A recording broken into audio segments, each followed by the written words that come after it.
Bonjour à toutes et à tous, chers élèves. Après avoir vu le dipôle RC et le dipôle RL, nous allons nous intéresser aujourd'hui aux oscillations libres dans un circuit RLC. Donc, ce chapitre-là va être divisé en 4 parties. La première partie, on va voir qu'on fera l'étude de la décharge d'un condensateur dans une bobine. Deuxième partie, c'est l'étude théorique des dipôles RLC et dipôle LC. Et troisième partie, on s'intéressera aux échanges énergétiques entre le condensateur et la bobine, c'est-à-dire la décharge d'un condensateur dans une bobine. Et dernière partie, on va voir l'entretien des oscillations, c'est-à-dire comment on peut entretenir les oscillations dans un circuit RLC libre. Donc, commençons par la première partie qui est la décharge d'un condensateur dans une bobine. Donc ici, on va faire l'étude des trois dipoles qui sont la bobine, le condensateur et la résistance. C'est-à-dire qu'on va les mettre en série et la bobine ou bien le condensateur va être déchargé dans une bobine via la résistance R. Donc première des choses, c'est la décharge d'un condensateur dans une bobine. Pour cela, on va bien sûr utiliser le circuit ici que vous voyez bien. Donc première des choses, c'est qu'on va mettre l'interrupteur K dans la première position, donc position 1. Dans cette position-là, on remarquera qu'il y aura une charge du condensateur, c'est-à-dire le chapitre du circuit RC. Donc quand on mettra le condensateur avec le générateur, eh bien le condensateur va être chargé avec une charge quelconque. Donc, lorsqu'on bascule l'interrupteur en deuxième position, c'est-à-dire après que ce condensateur soit chargé, qu'est-ce qui se passera bien sûr? Tout simplement, le condensateur va se décharger dans une bobine. Donc, la bobine a une résistance qui lui est propre, qui est notée ici, petit r. Lorsqu'on regarde l'évolution de la tension du condensateur noté ici, UC/T, en fonction du temps, on observera alors l'apparition des oscillations électriques amorties. Oscillations, c'est-à-dire qu'il y aura à la fois charge et décharge d'un condensateur. Et même chose pour la bobine, charge et décharge. Donc il y aura un échange d'énergie entre le condensateur qui a été initialement chargé et la bobine. Donc il y aura un échange d'énergie entre les deux. Donc, on va réaliser cette expérience-là ou bien cette décharge-là pour des valeurs de résistance qui sont différentes. Bon, on peut prendre la valeur de résistance totale du circuit comme étant égale à 0, chose bien sûr qui n'est pas possible vu qu'on ne peut pas avoir une résistance nulle, mais nous on va s'intéresser à l'étude théorique de ce cas-là.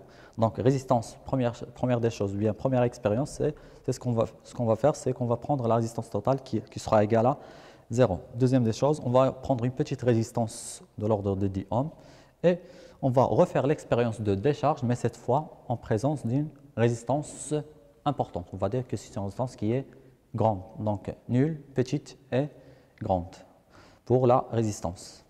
Donc, quand on fera, ou bien quand on verra la variation de la tension UC en fonction du temps, à l'aide bien sûr d'un oscilloscope qui va nous donner la tension UC en fonction du temps, on va remarquer qu'on est en présence de plusieurs régimes. Donc, pour la première, ou bien on va commencer par petit a, qui est le régime pseudo-périodique. Mais avant tout, on remarquera bien que l'amortissement dans le circuit RLC ici, c'est-à-dire la disparition du signal, se fait de façon différente. Et ça dépend de quoi? Ça dépend de la résistance totale du circuit. Ici, c'est noté RT, c'est R plus R ou bien petit r plus R prime. Donc, en fonction de la résistance du circuit, on aura plusieurs façons d'amortissement, ou bien plusieurs régimes d'amortissement. Commençons par le premier régime qui est le régime pseudo-périodique. Quand est-ce qu'on a ce régime pseudo-périodique? Tout simplement quand la résistance est petite. Donc, en régime pseudo-périodique, on remarque que celui-ci est observé quand l'amortissement est faible, c'est-à-dire qu'il y a une très petite valeur de résistance totale. Donc, dans ce régime, le signal, dont l'amplitude des oscillations décroît, mais décroît de façon très petite au cours du temps. Et ce régime-là, il est caractérisé par ce qu'on appelle la pseudo-période, qui est T. Le deuxième régime, c'est le régime apériodique. Ce régime apériodique, qui est caractérisé par une grande résistance, on remarque que l'amortissement, c'est-à-dire la disparition du signal, se fait de façon trop vite, bien trop rapide. Donc on aura des amortissements qui sont trop forts. Pourquoi? Parce que la valeur de la résistance totale est trop grande. Donc on n'aura plus d'oscillation, c'est-à-dire il n'y aura plus d'échange d'énergie entre la bobine et le condensateur. Dans ce régime-là, il existe une valeur, bien sûr, comme remarque, il existe une valeur de résistance totale qui sépare entre le régime pseudo-périodique et le régime apériodique, c'est-à-dire la résistance qui permet le passage du pseudo-périodique au régime apériodique est appelée ici la résistance critique, notée RT. Et enfin, quand on n'a pas de résistance totale, ou bien quand on a la résistance qui est nulle, on passe à ce qu'on appelle le régime périodique. Ce régime périodique, il est caractérisé par des amortissements, bien sûr les amortissements dans ce régime-là, ils seront négligeables. Bien sûr, ce qui ne peut pas exister en pratique pour un circuit libre, parce que même les fils, ils ont une résistance qui leur est propre. Le système sera le siège des oscillations, on va dire des oscillations non amorties, et le régime est alors dit périodique. Les oscillations sont de période T0, donc ici on a le T0, c'est la période de ces oscillations. Et on va voir par la suite, quand on fera la résolution de l'équation du différentiel, ou bien la solution de l'équation différentielle, on remarquera que ce T0 va dépendre à la fois de L et de C. Passons maintenant à l'étude théorique, c'est-à-dire l'étude théorique des oscillateurs à la fois amortis et non amortis. On va commencer par l'étude des oscillateurs amortis, c'est-à-dire dans un circuit RLC. Pour cela, on va prendre un circuit RLC, c'est-à-dire composé d'un condensateur initialement chargé, c'est-à-dire qu'il a une charge initiale, d'une bobine de résistance petit r et d'une résistance petit r' et d'une bobine de résistance petit r. Donc, on sait bien que d'après la loi d'additivité des tensions, on a UC plus UL plus UR. Ici, en convention de récepteur, ils seront égaux à 0. Vous avez sûrement vu que tout le monde sait que d'après la loi d'Ohm, on a UR est égal à R' fois I. Ça, d'une part. Donc, on peut remplacer le UR par R' fois I, mais aussi l'expression de la tension de la bobine, vous l'avez vu dans la séance précédente, c'est RI plus L d de U sur dt. Et enfin, plus UC. Donc, autre chose, on sait bien que I est la dérivée de la charge par rapport au temps et qui est égale en même temps à C d de UC sur dt, c'est-à-dire la dérivée de UC par rapport au temps. Donc, on va remplacer le ici par l'expression qui est C d de UC sur dt. Dans cette partie-là ou bien dans cette partie-là, on aura une expression qui va s'écrire sous cette façon. Donc, ici, c'est RC d de UC sur dt plus LC d carré de UC sur dt au carré plus R' C d de UC sur dt, bien sûr, plus le UC ici. On remarquera bien que ici, il y a le terme UC qui se répète. Bien sûr, qu'est-ce qu'on fait ici? On va faire, ou bien on va arriver à l'expression de l'équation différentielle de UC de t dans un circuit RLC. On peut prendre soit la première, soit la deuxième. Il suffit tout simplement de diviser le tout par LC, ou bien multiplier par 1 sur LC pour passer à cette expression. Eh bien, cette expression, c'est ce qu'on appelle une équation différentielle d'une variable. Ici, la variable, c'est UC de t. Deuxième dérivée, première dérivée et la fonction ici, UC.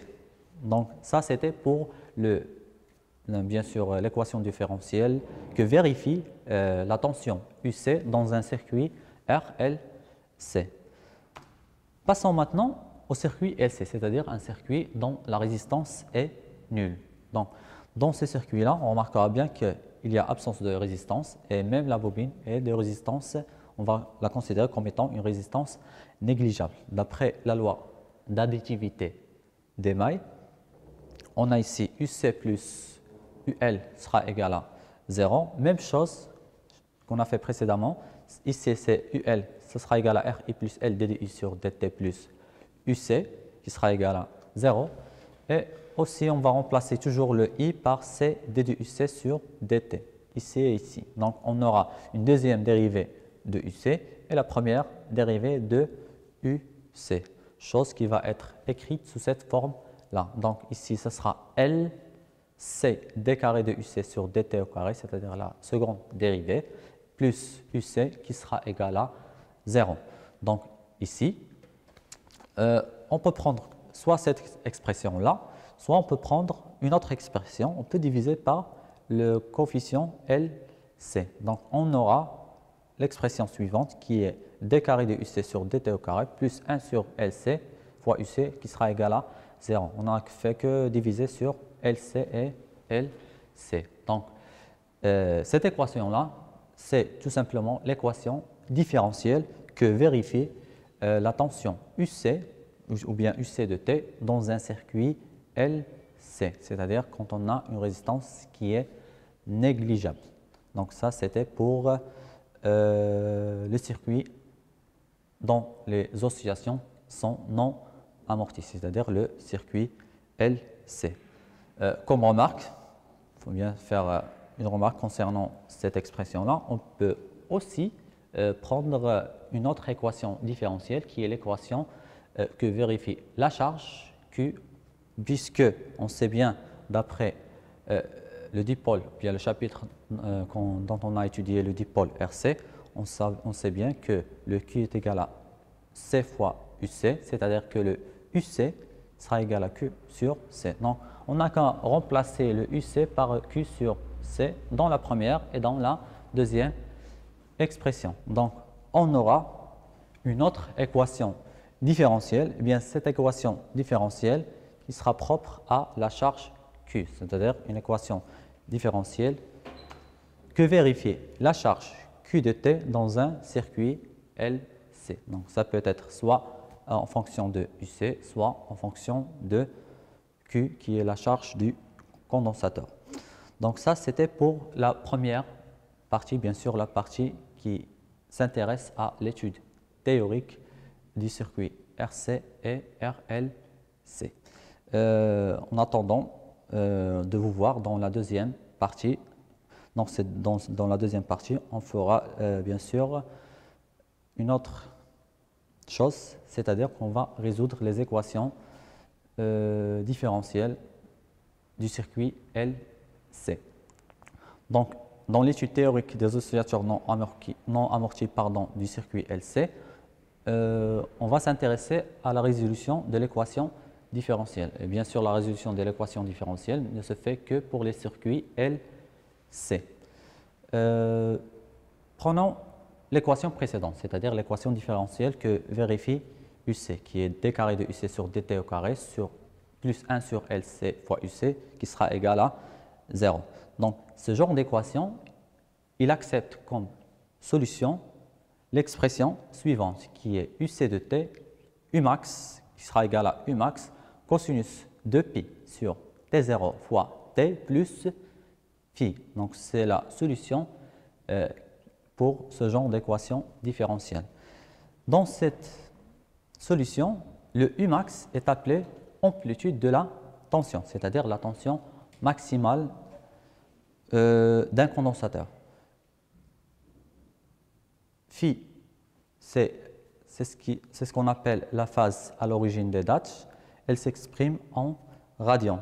Il y a aussi le terme qui est T0 qu'on avait précédemment vu dans les oscillations non amorties, c'est-à-dire quand la résistance sera égale à 0. Ce T0 peut être, ou bien le T0 peut être écrit d'une autre façon, ou bien on peut dire qu'il y a une expression qui est 2p sur t0 qui sera égale à oméga 0. Donc on peut ici remplacer le 2p sur t0 par le terme qui est oméga 0. C'est quoi ce oméga 0?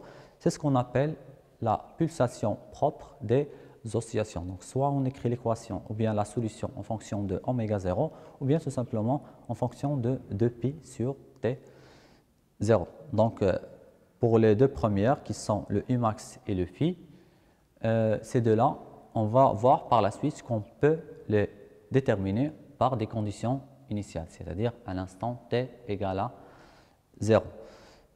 Passons maintenant à la résolution de l'équation différentielle. Ce qu'on va faire nous ici, c'est qu'on va trouver l'expression, tout d'abord l'expression de la période propre T0, bien sûr par les conditions, par la résolution de l'équation différentielle. Donc, ce qu'on va faire, c'est qu'on va prendre la solution précédente et qu'on va l'intégrer dans l'équation différentielle. Donc, remarquez bien que l'équation différentielle, elle est composée d'une partie qui est la deuxième dérivée du UC par rapport au temps et la fonction UC. Ici, c'est la fonction UC, on peut la prendre telle qu'elle est. Donc, cherchons d'abord la deuxième dérivée, la dérivée de UC, la deuxième dérivée de UC par rapport au temps. Donc, première des choses, on se rappelle en mathématiques, on sait bien que le cos AX plus B, sa dérivée sera égale à moins A sinus AX plus B, c'est-à-dire dérivée du cos, c'est moins A sinus, et dérivée du sinus, c'est A cosinus AX plus B. Donc, ce sont deux expressions mathématiques dont on aura besoin pour comprendre comment fonctionne la dérivée, bien comment on peut trouver la dérivée de UC par rapport au temps. Donc ici, si on dérive l'expression UC par rapport au temps, ici j'ai cosinus, et la dérivée de cos, on a dit que c'est bien sûr moins sin. Bien sûr, le terme A ici, ça représente le 2pi sur T0 qui va sortir.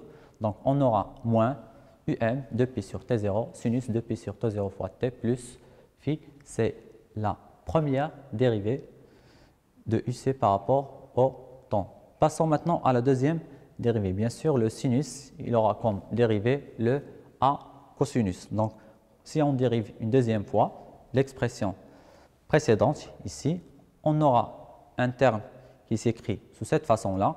Donc, on aura UM, le 2pi sur T0 va sortir une deuxième fois. On aura 4pi au carré sur T0 au carré. Cosinus, donc la dérivée du sin, on a dit que c'est bien cosinus. Cosinus 2pi sur T0 fois T plus phi. Et vous remarquerez bien que le terme Umax cosinus, c'est quoi tout simplement?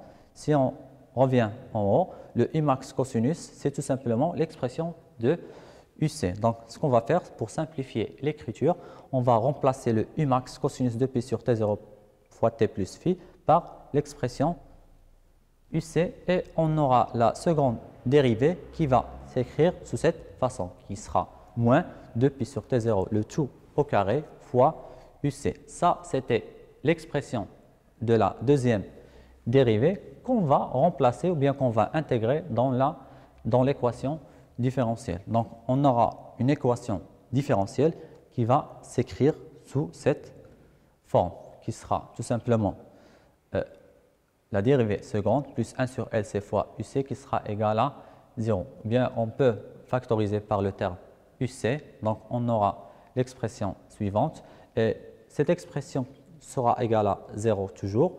Vous remarquez bien que quand on a A plus B qui est égal à 0, soit A égale à 0, soit B égale à 0. Donc ici, le terme entre parenthèses doit être égal à 0 et non UC. Pourquoi? Parce que UC, c'est une tension qui varie en fonction du temps. Ça ne peut pas être nul tout le temps. Donc, cela veut dire que le terme 2pi sur T0 au carré sera égal à LC. Et enfin, on arrivera à l'expression de T0 qu'on a déjà précédemment mentionné, qu'elle sera en fonction de L et de C. Donc, on aura le T0 qui sera égal à 2pi racine de L fois C. C'est la période propre des oscillations dans un circuit LC.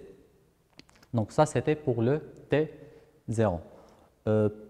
Passons maintenant à Umax et phi. On a bien dit que le Umax et le phi doivent être déterminés par les conditions initiales. Le Umax ici peut être tout simplement par simple remarque du schéma de l'oscilloscope, c'est-à-dire de la variation de la tension en fonction du temps. On prend tout simplement la valeur maximale de la tension UC en fonction de T. Donc à l'instant T est égal à 0,